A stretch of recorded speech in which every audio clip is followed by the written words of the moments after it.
Welcome to In a Heartbeat, coming to you from the studio of WMTV Channel 5 in Grosse Pointe Farms at the Grosse Pointe War Memorial.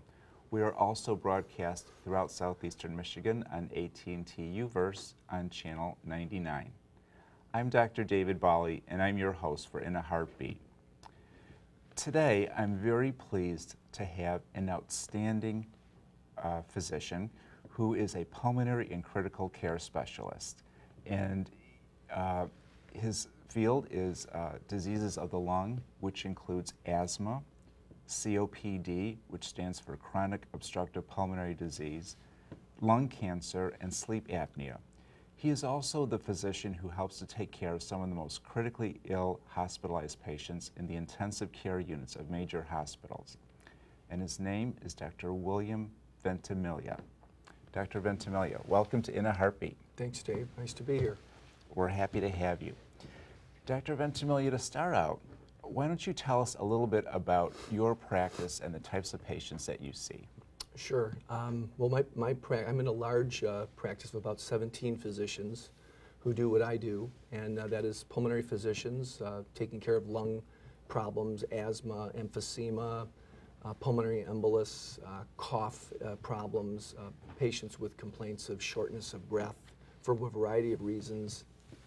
We see those patients in our offices, and then in addition to that, we also are very active in managing critical care patients in the major, like you said, major hospitals around town.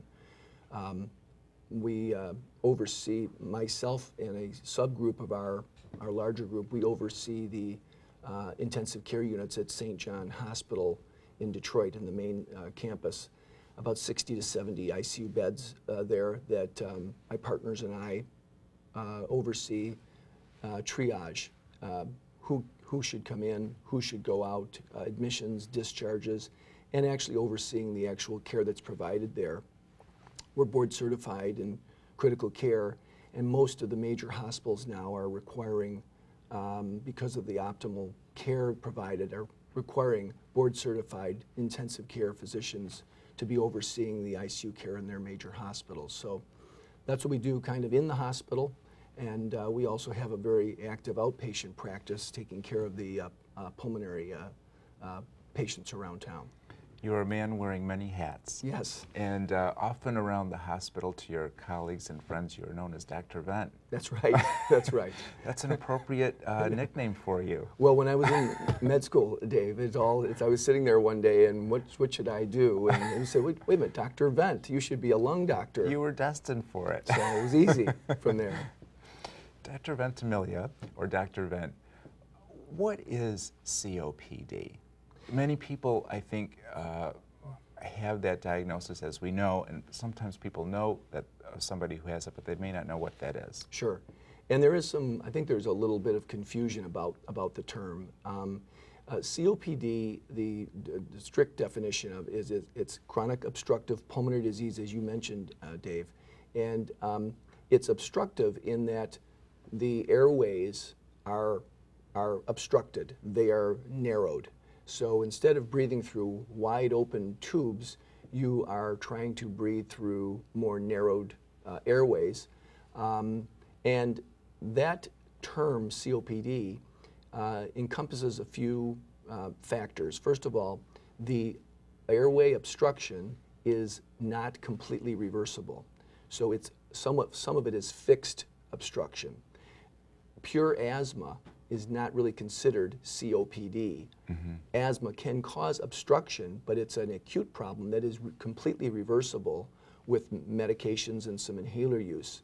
That's not the case with COPD, where you can improve and open the airways, but you can't completely open them. So there's some fixed obstruction, and it's usually caused by some inhaled irritant gases or smoke that creates the problem. And the disease itself is progressive. It tends to progress over time, and particularly if your exposure to the noxious inhalants that are causing the problem are not alleviated. Let me just tell you, within that the grab bag of COPD, there's two major terms that people I'm sure have heard that are included in a diagnosis of COPD. So it's subset of COPD, and that would be emphysema and chronic bronchitis. So there are patients, they're all considered to have COPD. There are some patients with chronic bronchitis who are COPD patients. Their disease is more of the airways are inflamed, they cough a lot, they produce a lot of excess sputum. One of the definitions is productive cough for 3 months out of a year for 2 consecutive years. That's the definition of chronic bronchitis symptoms. Their problem is more in the airway. They're almost not like an asthmatic, but somewhat like an asthmatic. They cough, they wheeze, they're short of breath. The emphysema patients under the grab bag of COPD, their problem, their airway obstruction seems to be more in the smaller airways, more peripherally, and where the air sacs and the small airways are supposed to be rigid. And if you think of a grape-like cluster of the normal air sacs, that's what it should be.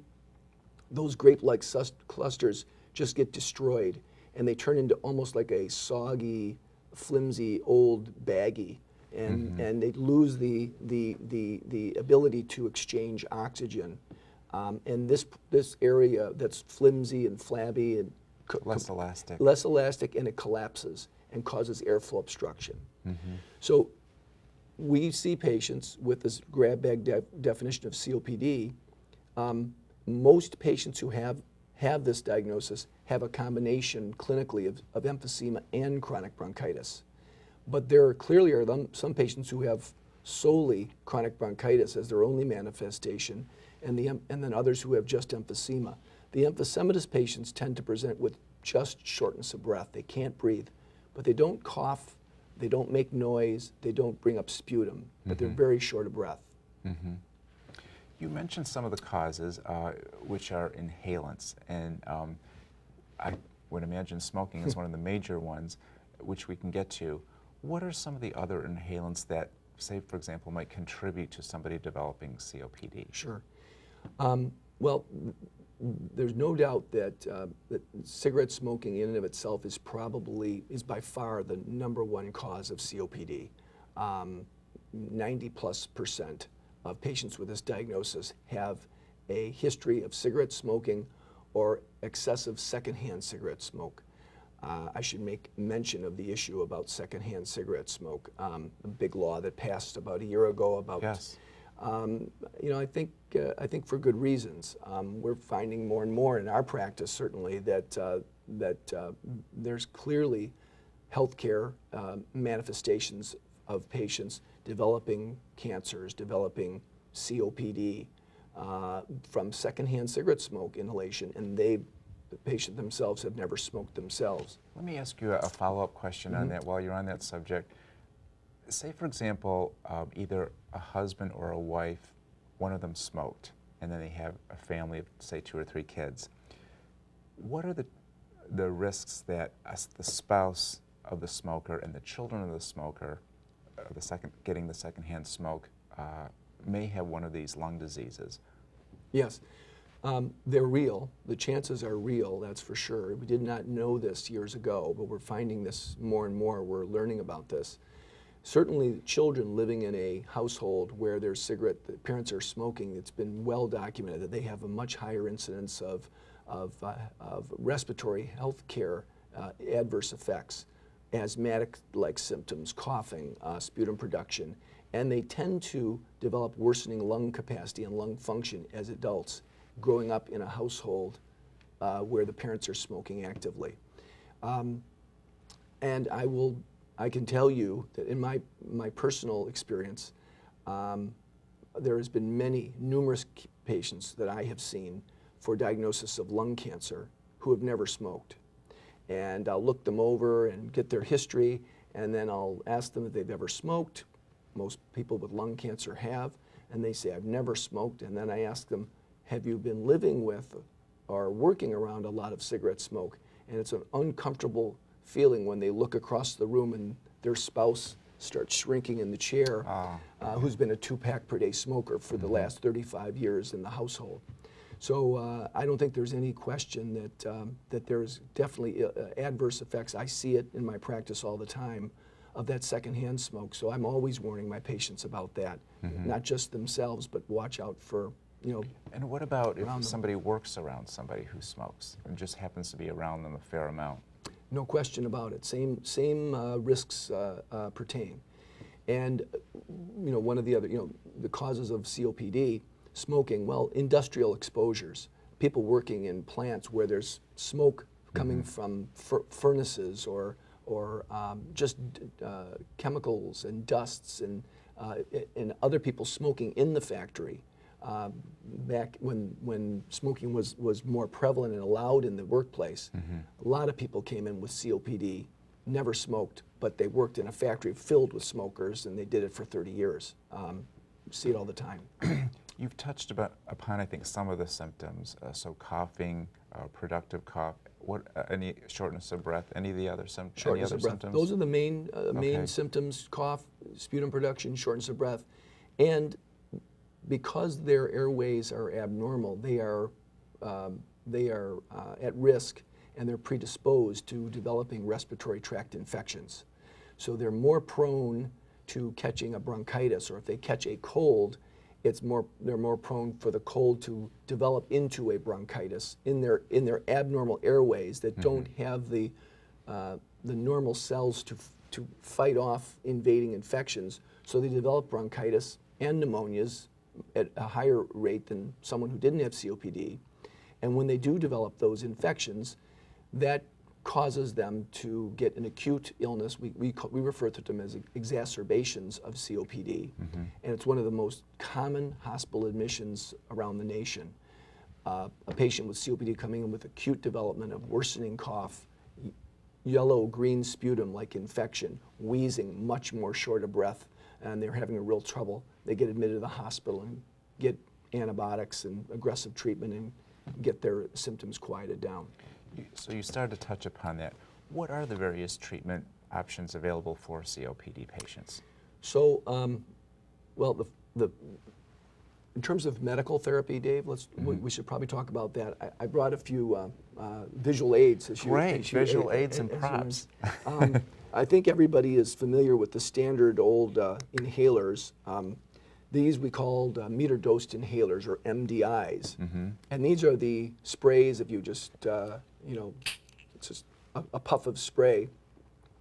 These are fast-acting. You put them up to your mouth or just outside your mouth. You pump them, and when the spray comes out, you breathe in and try to time the breathing of an inhalation with the spray.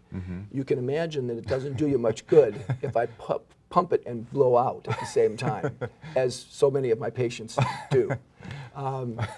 So we have to go over the technique with lessons in therapy. Yes. But the theory behind these is they are short-acting bronchodilators, we call them, and what they do is they deposit in the airway and they acutely cause the airways to open. So if you're having some shortness of breath and you're wheezing and you're tight and you use this real quickly, 1 or 2 puffs, and a deposit, you get quick relief. So they're very fast acting. We call them emergency inhalers because they're there for emergencies because of how rapidly they work. If you have someone who has very mild COPD and they're minimally symptomatic, this might be all they would need if at an early stage, just to carry this around, and for the occasion that they have shortness of breath, they would use this as needed.